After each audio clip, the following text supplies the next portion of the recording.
നമസ്കാരം. അപ്പോൾ നമ്മൾ ഇന്നുള്ളത് കേരപുരം റെയിൽവേ സ്റ്റേഷനിലാണ്.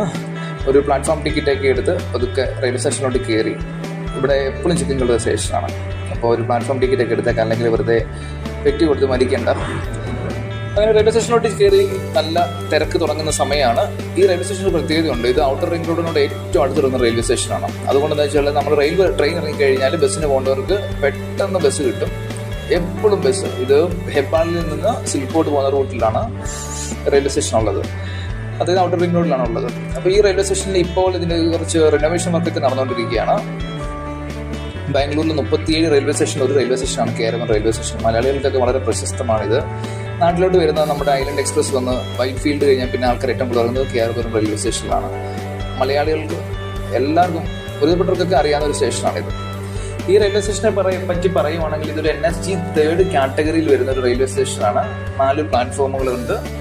120 ട്രെയിൻ ഇവിടെ സ്റ്റോപ്പുണ്ട്. 3 ട്രെയിൻ ഇവിടുന്ന് സ്റ്റാർട്ട് ചെയ്യുന്നു, 3 ട്രെയിൻ ഇവിടെ സ്റ്റോപ്പ് ചെയ്യുന്നു. അതാണ് ഈ റെയിൽവേ സ്റ്റേഷൻ്റെ പ്രത്യേകത. പിന്നെ ഞാൻ പറഞ്ഞത് ഇതൊരു NSG കാറ്റഗറിയുള്ള റെയിൽവേ സ്റ്റേഷനാണെന്ന്. അപ്പോൾ ഈ റെയിൽവേ സ്റ്റേഷന് 100 കോടിയോളം വരുമാനമുണ്ട് ഒരു വർഷം. 50 ലക്ഷത്തോളം പാസഞ്ചേഴ്സും ഈ റെയിൽവേ സ്റ്റേഷൻ ഉപയോഗിക്കുന്നു. ഇത്രയൊക്കെ വരുമാനം കൊടുത്തിട്ടും റെയിൽവേ സ്റ്റേഷന്റെ അവസ്ഥ വളരെ പരിതാപകരമാണ്. ഒരു നല്ലൊരു വാഷ്റൂം ഇല്ല.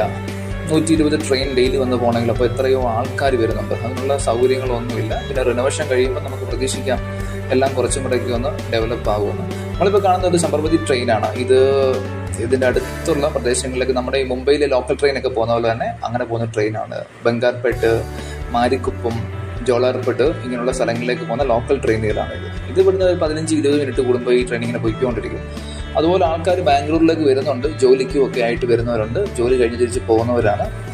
അങ്ങനെ വളരെ ബിസിയസ്റ്റ് ആയിട്ടുള്ള ഒരു റെയിൽവേ സ്റ്റേഷനാണ് കേരപുരം റെയിൽവേ സ്റ്റേഷൻ എന്ന് പറയുന്നത്. നമ്മുടെ ഐലൻഡ് എക്സ്പ്രസ് വന്ന് നിൽക്കുന്ന പ്ലാറ്റ്ഫോമാണ് ഇത്. ഇപ്പോൾ ഏകദേശം 5 മണി സമയത്തോടാണ് ഞാൻ എത്തിയത്. റെയിൽവേ സ്റ്റേഷൻ അതിൻ്റെ തിരക്കുകളിലേക്കൊക്കെ പതുക്കെ കിടക്കുന്നതേ ഉള്ളൂ.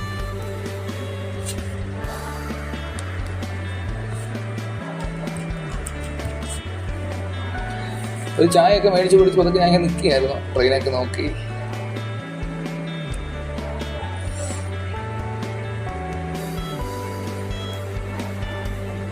പിന്നെ കുറച്ചും റെയിൽവേ സ്റ്റേഷൻ കുറച്ചും കൂടെ ഒക്കെ ഹൈടെക് ആണ്. കൃത്യമായ ഇൻഫർമേഷൻസ് നമുക്കിവിടെ ഡിസ്പ്ലേയിൽ വരും. ട്രെയിനിൻ്റെ പ്ലാറ്റ്ഫോമും ട്രെയിനും വരുന്ന സമയങ്ങളും.